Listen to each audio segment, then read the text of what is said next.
You're listening to Just Medicine, an equity in healthcare podcast created by medical students in British Columbia. Hello, everyone, and welcome to another episode of Just Medicine. Today, I sat down with Dr. Katarina Wind to talk about fatphobia, weight-inclusive healthcare, and the health at every size movement. This episode is filled with information that was brand new and, to be honest, a little surprising to me, as it counters a significant part of what we've learned in medical school. All of the sources in this segment are in the episode show notes if you want to do a little deeper dive into the research on obesity medicine. Obesity was actually designated as a disease by the American Medical Association in 2013 against the advice of their own Council on Science and Public Health. This group concluded that there is no specific definition for obesity, and the most commonly used indicator, BMI, is a simplistic and flawed measure of health. They argued that there are no specific symptoms associated with obesity, and medicalizing larger bodies would lead to overtreatment of healthy people. Weight stigma and the notion that fatness is a measure of personal worth, a sign of an unhealthy lifestyle, or an indicator of immoral character is very pervasive in our daily lives, and it undoubtedly feeds into our healthcare system as well. Research shows that healthcare providers spend less time with their larger-bodied patients, are less willing to treat those patients, and they also inappropriately fixate on weight and weight reduction strategies during patient appointments. It is not then surprising that those who inhabit larger bodies are more reluctant to seek health care because they don't believe that they will receive appropriate care. Obesity also intersects with racism, as higher levels of obesity are associated with already marginalized Black, Indigenous, and other communities of color. There's a long history of creating associations between BIPOC bodies and pathology without considering the etiology. For example, we have learned that the South Asian population is between 2.5 to 6 times as likely to develop diabetes than their Caucasian counterparts. This has been accredited to a number of factors, including lifestyle measures. However, recent research has brought to light a new historical factor that was not previously considered. Much of South Asia was colonized from the 16th century to as recently as the 1940s, resulting in as many as 31 famines. Surviving just one famine doubles the risk of diabetes and obesity in the next generation, even if that generation themselves don't experience a famine. The evolutionary adaptation to surviving famines under British colonization has then created a multi-generational effect, increasing the risk of metabolic disorders in this population. Like I said, more and more research is demonstrating that weight is influenced by many variables like genetics, the environment, and is not, quote-unquote, a modifiable risk factor as we understand it. Furthermore, weight loss interventions that focus on dieting have been shown to be unsustainable in the long term and actually cause weight gain, according to multiple systematic reviews. Additionally, weight-based shaming and stigma has actually shown to be counterproductive to health, decreasing motivation to exercise, promoting unhealthy eating behaviors, and increasing psychological distress. This has started to be reflected in national practice guidelines, including the most recent Canadian Adult Obesity Clinical Practice Guidelines published by Obesity Canada. One chapter has been dedicated to reducing weight bias in clinical practice, emphasizing that healthcare providers and policymakers should understand that people living in larger bodies have experienced some form of weight-based discrimination. It also goes further to highlight that healthcare providers should not assume or expect that healthy behaviors would result in weight loss. In fact, they encourage against the use of BMI as a gauge for assessing the success of healthy behaviors, and instead promote health for all people of all sizes. Health at Every Size embraces this pillar of promoting healthy behaviors for people regardless of their size. The 5 principles of Health at Every Size are weight inclusivity, health enhancement, respectful care, eating for well-being, and life-enhancing movement.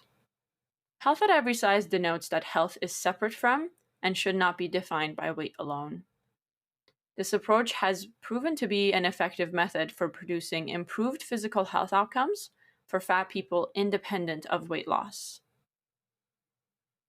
Dr. Wind is a recent family medicine graduate, a health at every size practitioner, and she also hosts weight inclusive care workshops for medical trainees.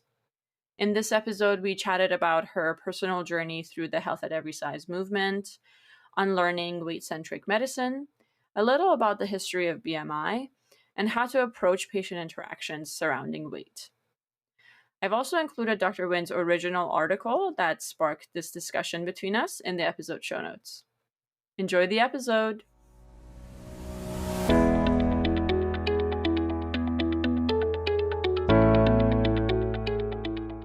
Hello, everyone, and welcome to Just Medicine. My name is Shadan, and today we're joined by Dr. Katarina Wind, a family physician in BC, and she's also a part of the growing movement of weight-inclusive care in medicine. Hi, Dr. Wind, and welcome. Thanks so much for having me. Of course. So we're just going to jump right in. Can you tell us a little bit about yourself and what you did for your training since you're pretty fresh out of residency and what your practice looks like right now? For sure. So, yeah, like you said, I just graduated about a month ago. So, very new to practice. I trained here at UBC in family medicine at the St. Paul's program, which is a really excellent and social justice focused program out of the downtown east side of Vancouver. I am now doing locums all across Vancouver and BC, rural locums, as well as some Reach Clinic, a community health clinic in Vancouver. I'm doing elder visits for up to people that are like over 100 years old, going to their homes and doing some fee-for-service practice as well, and some hospitalist work. So family medicine, really trying out the whole breadth of it and getting to see such a wide patient population. That's awesome. That's a lot of things that you're covering, which sounds super cool and must be very fulfilling for you. Yeah, it's great. I think that's what's amazing about family medicine. You can do so many different things, and in all of these areas, you can have such a large impact on the patients. So I'm really enjoying it so far and learning lots, and every day is exciting. That's awesome. So Dr. Wind and I actually worked together on rural medicine when I was doing my visiting elective at Seashelt back in third year. And back then, she had written an article for This Changed My Practice about kind of health at every size movement and fat justice. So I want to hear a little bit more about your experience with how you came across the fat justice movement and health at every size. For sure. Yeah. So it's a bit of a winding journey to it. I do find most people I talk to about this movement come through to it personally because it's just not taught in medicine as of yet. So almost everyone has a personal story. And I find the stories are either through having experienced living in a larger body or through eating disorders. And so mine was through the latter. I lived with an eating disorder for most of my adult life, and I really didn't recognize it and wasn't diagnosed with it because it was so socially accepted. We learn a tiny bit about eating disorders in medical school, and really, we only diagnose them when someone comes in with really obvious symptoms, or more commonly, with a really low weight that's lower than the normal BMI. And Shadan could see me here, but I'm using air quotations around the word BMI, which we'll talk about a bit more. So, as I started to learn and recognize that I actually did have a problem and start to heal, I started to realize that the steps I was taking towards healing were in direct contradiction to the things that we tell patients to do. Essentially, I had been very wound up in diet culture, things over various years, but things like calorie counting or trying not to eat after a certain time, or, trying to exercise every day and not skipping. and labeling certain foods as healthy or unhealthy, and keep trying to be strict and make a lot of restrictions around food. I was unlearning all of these behaviors at the same time I was seeing them being encouraged in medicine. But, only for patients that need them, with quotations as well. So that really bothered me of why was I allowed to recover and make peace with food and become a lot healthier, mentally and physically, by recovering from an eating disorder, and we are prescribing these exact same behaviors to our patients of restriction. And I started, as I learned about that, I was naturally led into the health at every size movement. And it was fascinating because I learned about the data that, so the movement originally was made by people in larger bodies. And there's a few different movements, some like more within medical communities, some more socially based. But essentially, within medicine, the idea is that when you really look into a lot of the data that supports the practices we have around trying to get patients to lose weight, trying to get them to eat a certain way, that data is deeply, deeply flawed.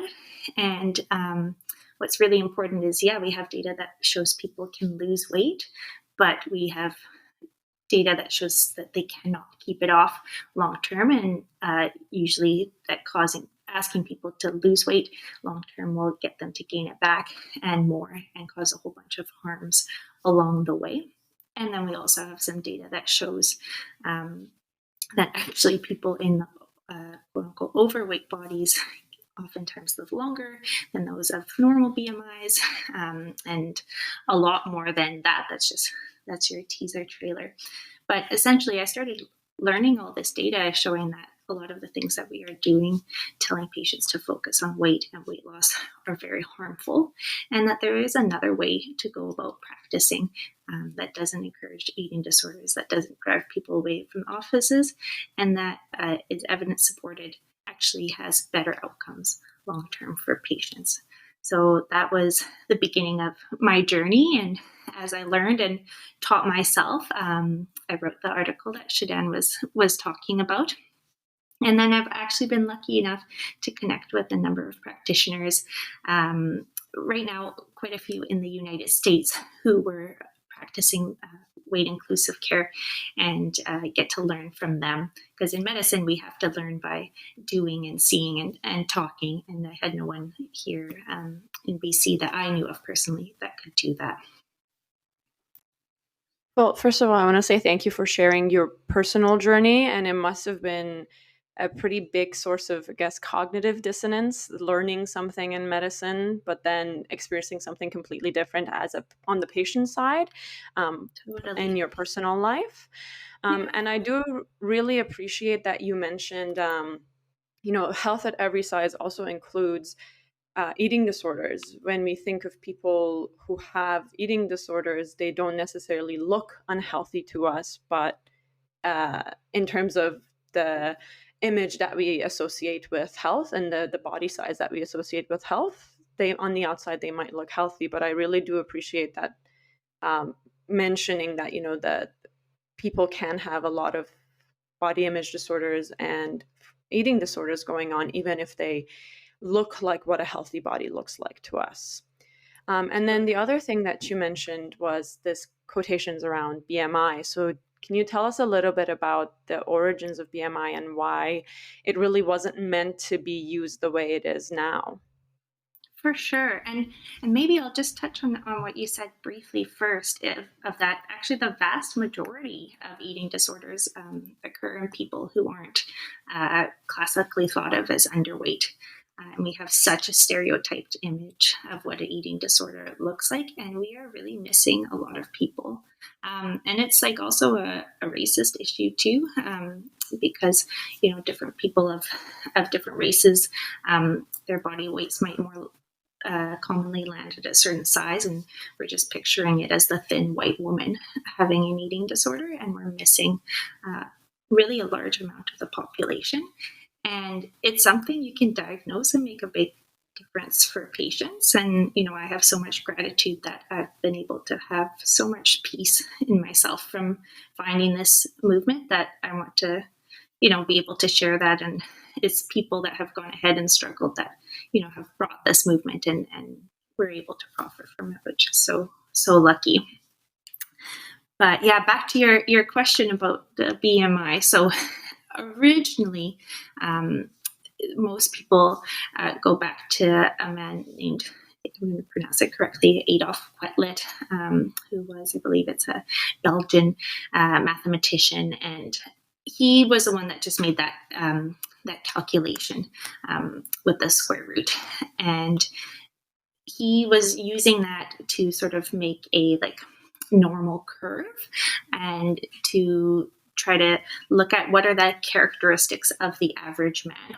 And he found that by using that equation, it plotted out the characteristics of the average man on a nice bell curve sort of a thing. And so he was the one that did it. It was a population study on, or not a study, but analysis of white men in the 1800s in Europe. And that was the calculation that normalized their curve.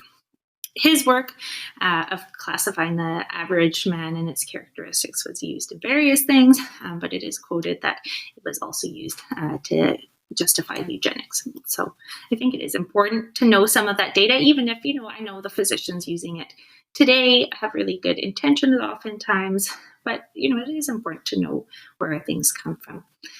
So he originally created it, and then it sort of fell by the wayside, and wasn't picked up until quite a while later, when people were trying to stratify insurance costs. And at that time, when they were trying to stratify insurance costs, it was repopularized, and so it was used to make certain people have to pay more for insurance. So then, again, it classified or originates in, capitalism and making certain patients pay more money. Originally, the cutoffs actually changed fairly recently, and the cutoffs for exactly why, 25, 30, 35 is not that number. 30 wasn't based on something. That was just a really nice mathematical number for them to use. So it was never intended to be used specifically on an individual basis for health stratification. It was supposed to be used on a population basis to charge people different amounts of money. And the quote unquote normal BMI used to be up to, I think it was either 27 or 27 and a half. And then it got brought down. So that's kind of interesting as well. But when they used the BMI to start classifying obesity as a disease, it was actually a fairly big debate, because it's actually only fairly new that classification became official, even though, going through med school, we learned that obesity is a disease and we want to treat it and all of these things. But there was a working group for the American Medical Association that looked into it, and they were really quite conflicted because they were saying, a disease has to have certain characteristics and obvious symptoms to it and this and that. And, some people are in bodies at this higher BMI and they're asymptomatic. And that's not to say, some people have hypertension and they're asymptomatic, but that is something we can very straightforwardly treat with a medication that's actually successful in the long term for the vast majority of people. And we can adjust those risk factors. The working group also was worried that it would lead to stigmatization of people, and also that, it might lead to treating people for something that wasn't wrong with them. So they decided that they didn't want to label it as a disease. But then the American Medical Association went ahead and did it anyways. So I use quotes around the BMI because of its history.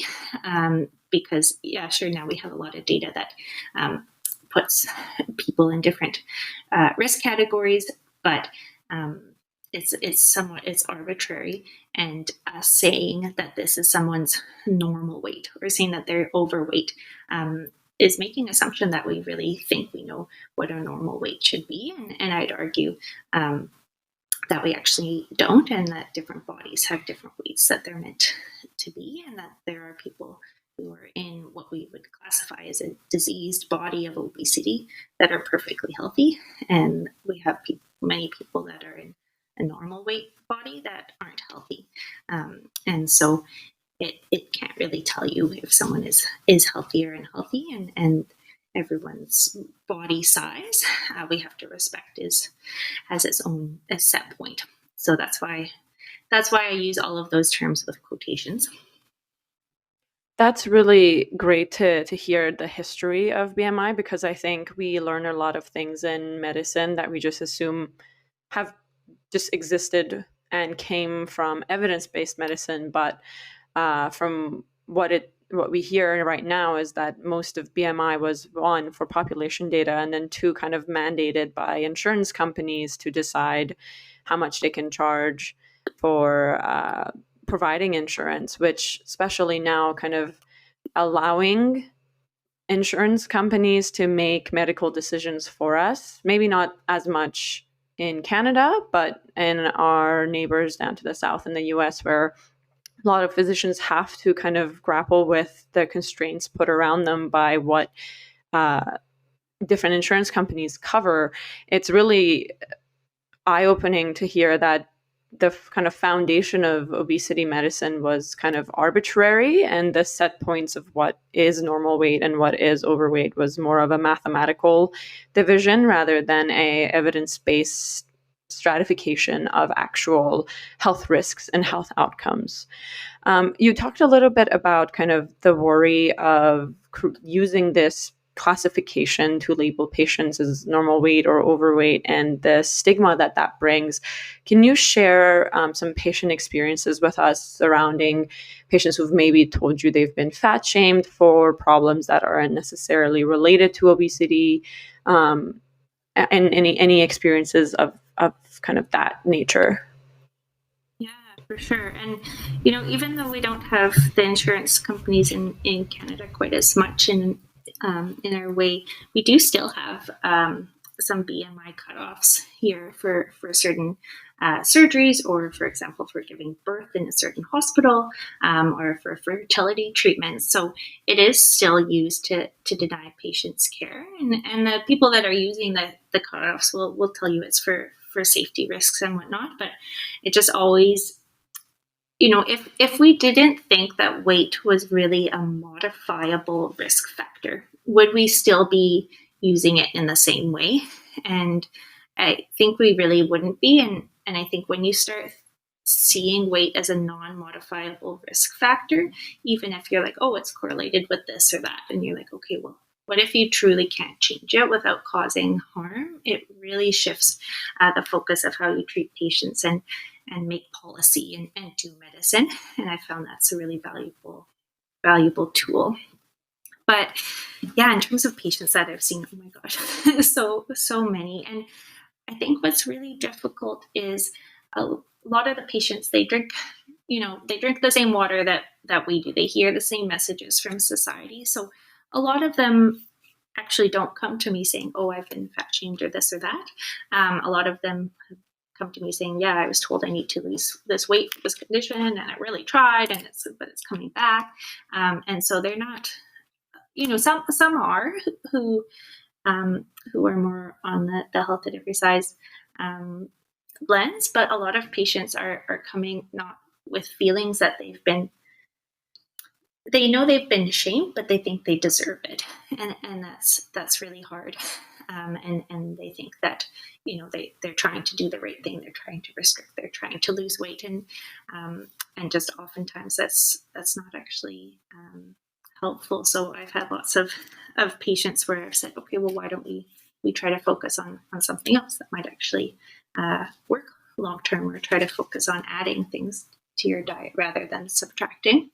But I have had a lot of patients who almost have to tell me before we start that, they don't want me to tell them to lose weight for this or that, and they don't realize that I wasn't planning to uh, regardless, but that they have to come in to the doctor's office with their defenses, or that are like before I have a chance to say anything, are defensive about what they're eating and whatnot because of past experiences that they've had, and and it's quite amazing when we get to have that connection where I tell them that I believe them, and that's quite something. I've heard stories of patients, in larger bodies. I have one friend who's told me a story of where she was told that she had PCOS by a dermatologist because she had acne and was overweight, and she had nothing else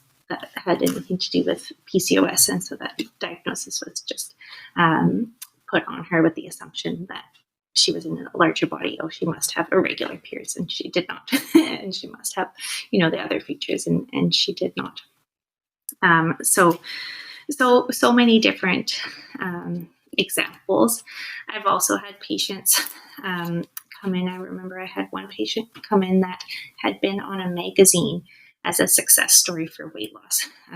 He had lost almost 100 pounds through various extreme measures, and he was congratulated and photographed and put on a magazine, and now he was regaining weight, and I think he had gained about 30 or 40 pounds, and he was absolutely terrified, and he was still eating so little, and he was feeling awful, and that was like his identity was wrapped up in how much people had congratulated him and praised him for that.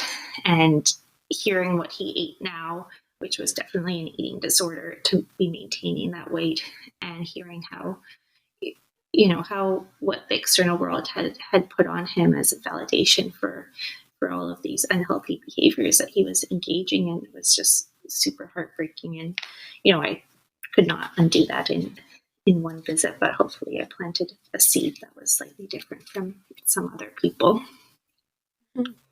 So hearing these patient experiences, and our goal with this podcast is really to give medical trainees, be it medical students or residents, a concrete kind of toolbox of how to go about taking part in this weight inclusive care movement.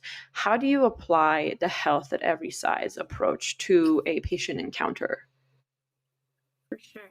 And actually, maybe I should just say first, I didn't define weight inclusive care for you. So essentially, weight normative or weight centric care is the care that you're taught in medical school and residency. And we don't name it because we just think it's the default. It's the normal. It's what's based in evidence. It's what's supported by society to, tell people who are overweight or obese to lose weight, and to, look at someone and think you can tell if they're healthy or not, and all of these different things.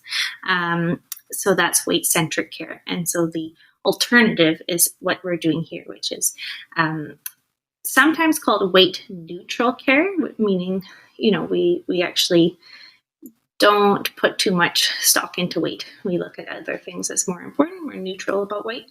But more and more is being termed weight inclusive care because it's recognizing that there is so much in society and medicine that is focused on weight, that being neutral about it is missing a lot of the harms and missing the importance of how a person in a larger body has been treated. And so having a direct acknowledgement of all of those things can be helpful. So that's where the word comes from. So how do people do it?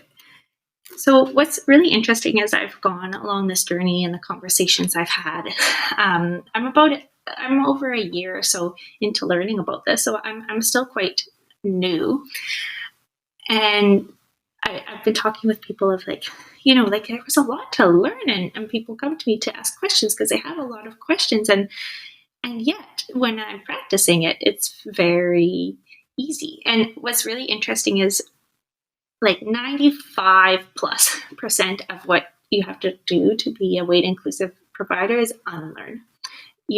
I host a workshop series.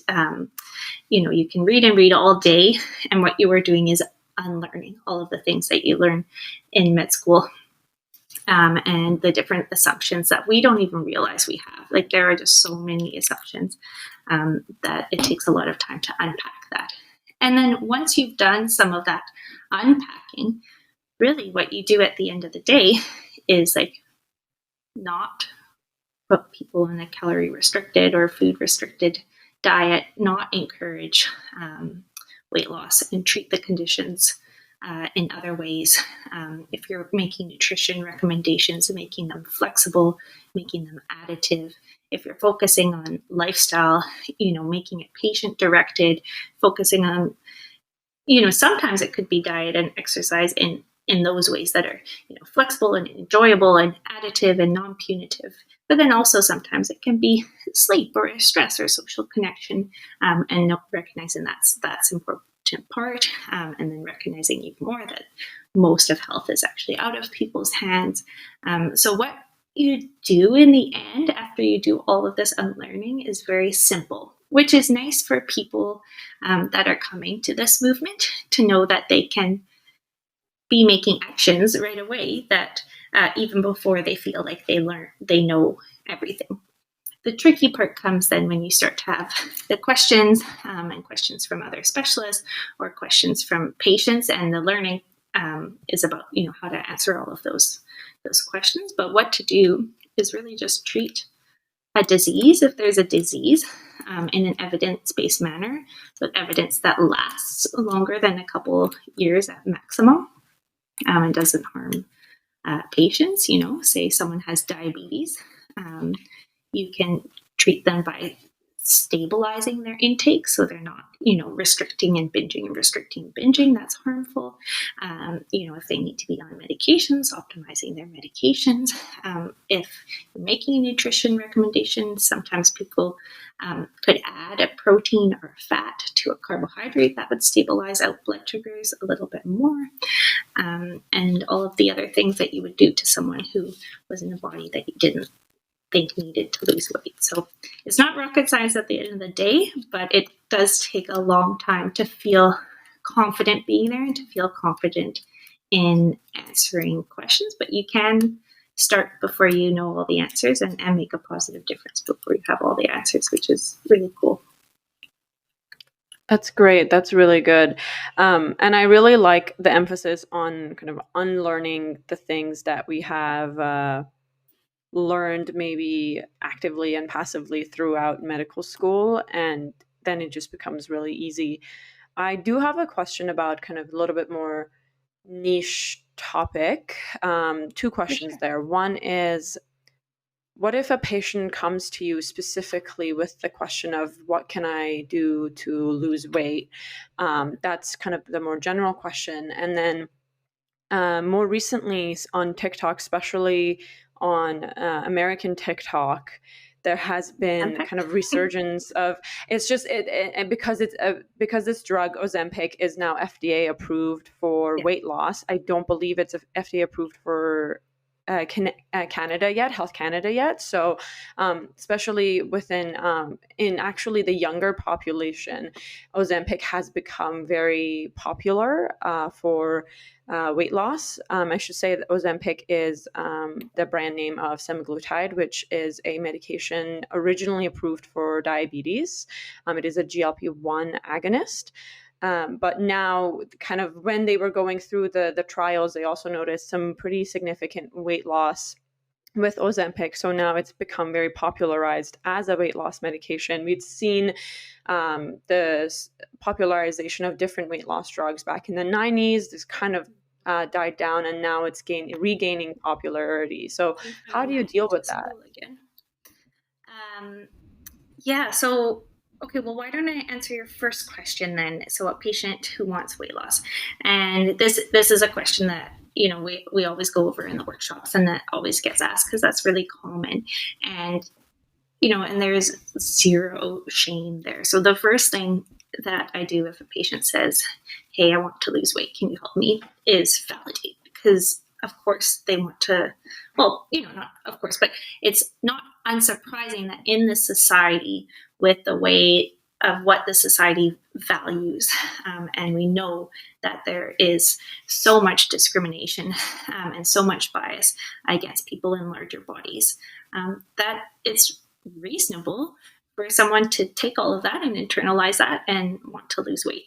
So the first thing I do as a health at every size provider is to validate that they've probably been told by doctors, they've been told by their friends to lose weight. They've probably been told that they have this condition because of their weight. So that is normal.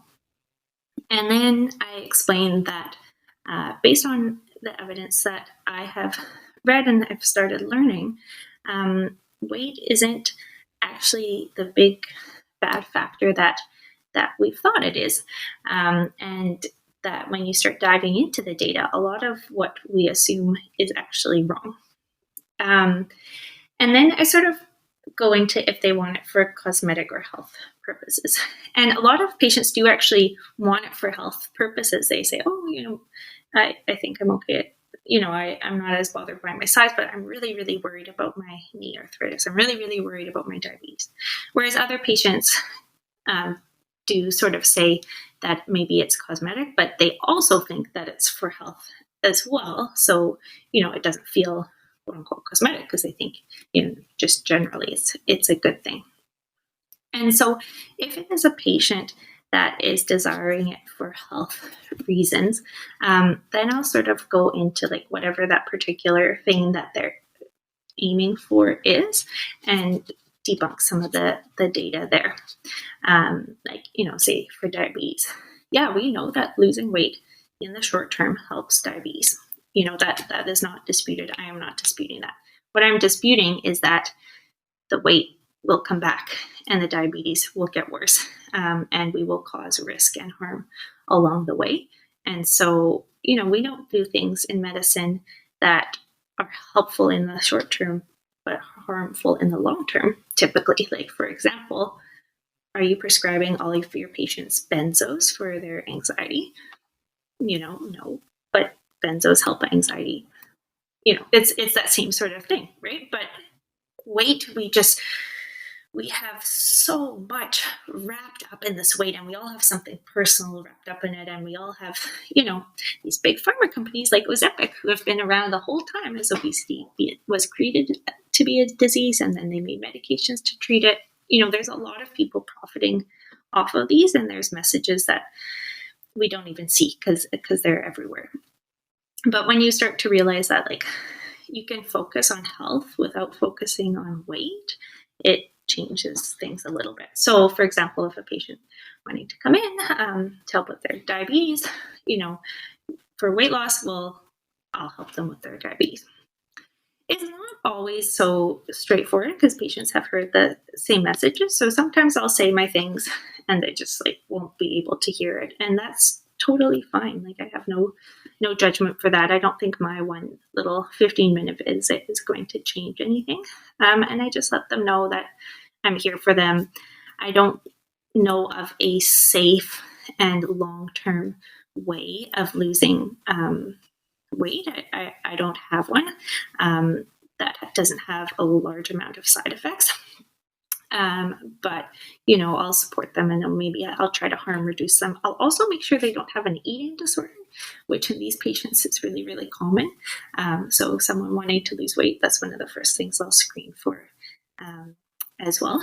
And then what's been really amazing is, especially for the patients who are like, okay, cool, whatever, I don't really believe you, but sure, is that they come back and I'm like, oh no, I hope I didn't devalidate them or, make them feel judged in another way. I'm always, I don't care what other colleagues think. What I care about is the patient thinks. And I'm always worried that, am I going to devalidate their existence and their suffering?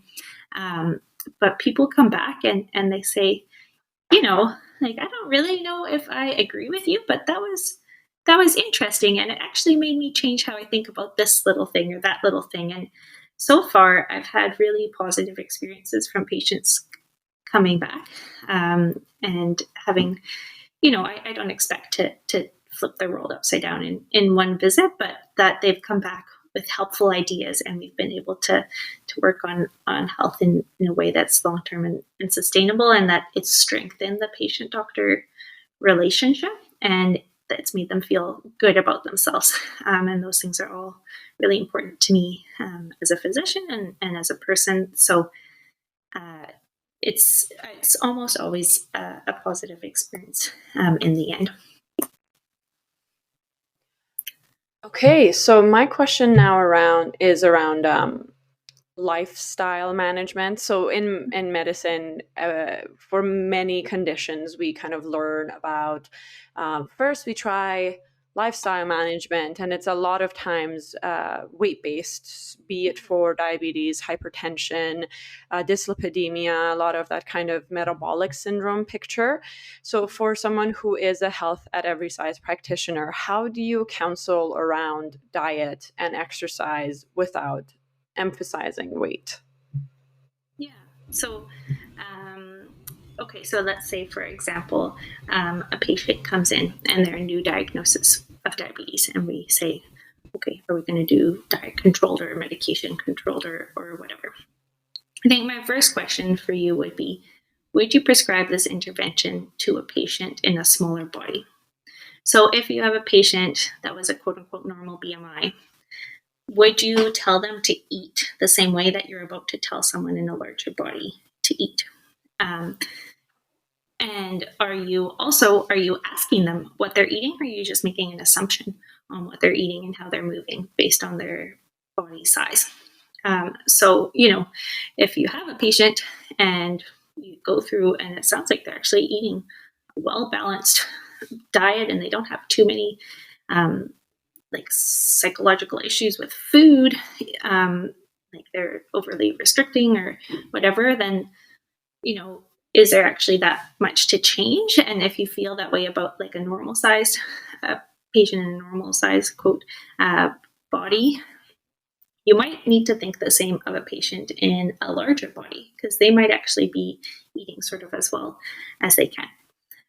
If I'm going to counsel, if I talk to a patient and they ask about the behaviors and it sounds like, they're could maybe make some adjustments to their diet or lifestyle in some way, I look into like things like access and food insecurity, and like what's their job situation like right now, and is it like too much mental work for them to, like, is it even practical, the suggestions that I'm making? So I'm not going to like write someone up and be like, eat all these kale salads, when they're working two jobs and they're living up north and they don't have access. So making things very situational based, making them based in the patient, and making, and like we talk about motivational interviewing, but not in a way that like, oh, I want to trick the patient into doing what I want, but just genuinely, I go into the room, and if there's something we're going to talk about lifestyle, I'm like, hey, like, it sounds like you're not able to get much movement into your day. Is there a way I can help you with that? Is there something that you might enjoy doing? And oftentimes people want to move. People want to have, a well-rounded diet.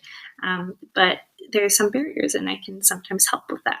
So that's great. So, identifying barriers, letting the patient lead, making sure I'm not making assumptions based on body size or labs, and then thinking, would I be doing the same for a patient in a smaller body? And then also thinking about other things like sleep and stress, and is there something there that we could work on that might be more effective?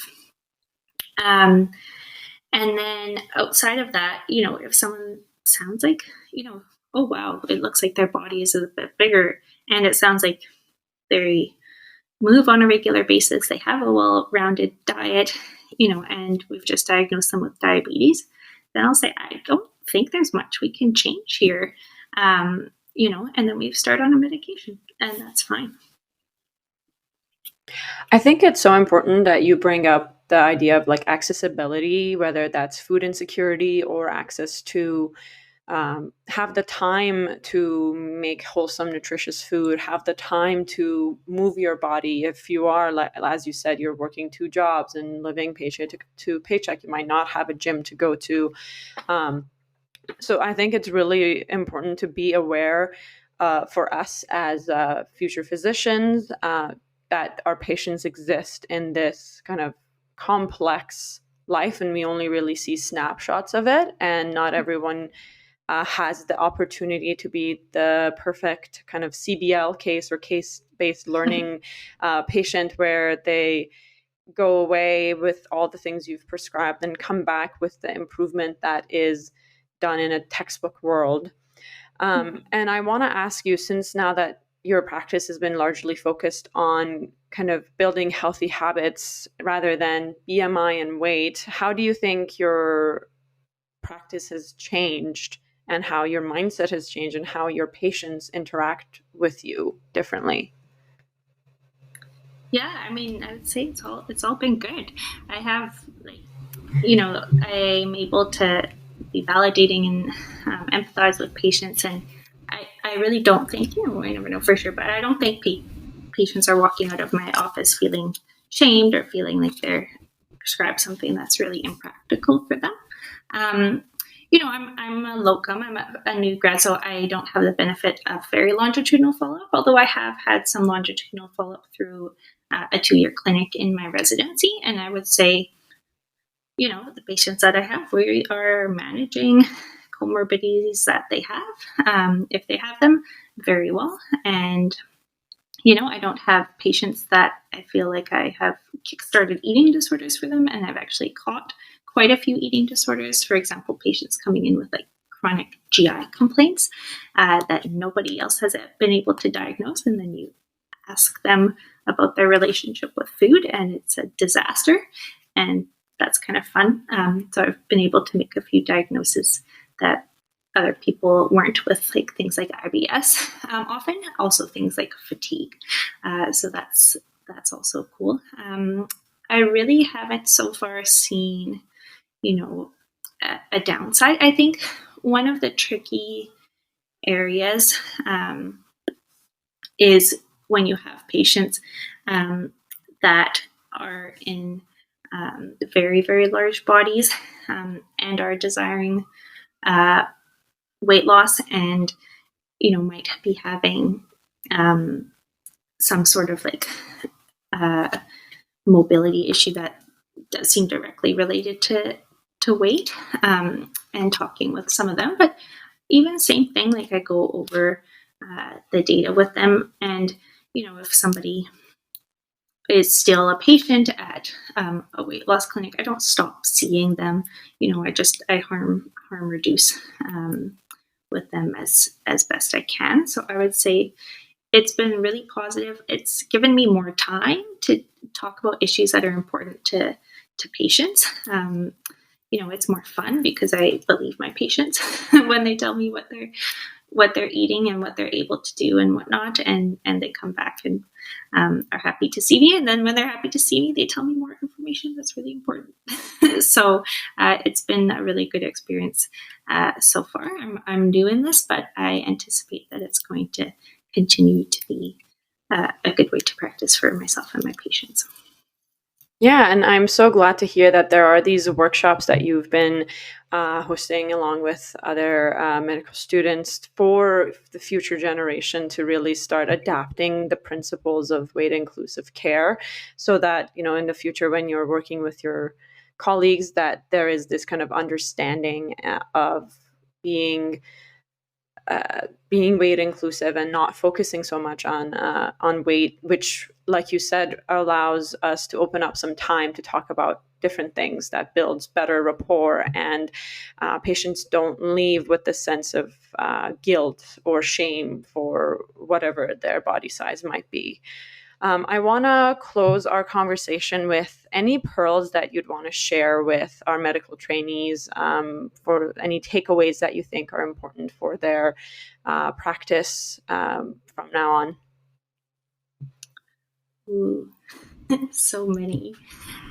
I think, yeah, like I was saying, when we go throughout, if you start looking into some of this data, it's really hard to unlearn as you're going. And so being really, really gentle with yourself, I think is really important, and gentle with yourself as you make mistakes. And if you've realized you've, treated patients or friends in a way that you didn't want to. And everyone has a lot of questions as they go through this too, and questions that are usually based in like, I want to be helpful to my patient, and that doesn't make you anti-health at every size. That's very normal. I hope that we build a community in BC so people have a place to go with these questions, other than my emails, which are getting out of hand. So, forming community, which we're working on, is important. There's actually in the United States, there is a new group called Medical Students for Size Inclusivity that's just formed, and we might be making UBC chapter, so look out for that in the future. Maybe I'll give Shadan the links to that and everything. But yeah, believing your patients, being gentle with yourself through the journey, just thinking about when you're looking at studies, like, are these long-term? Are these practical? Do these ever look at the risks? And validating your patients and knowing that it's pretty normal to be desiring something that's less stigmatized is pretty normal.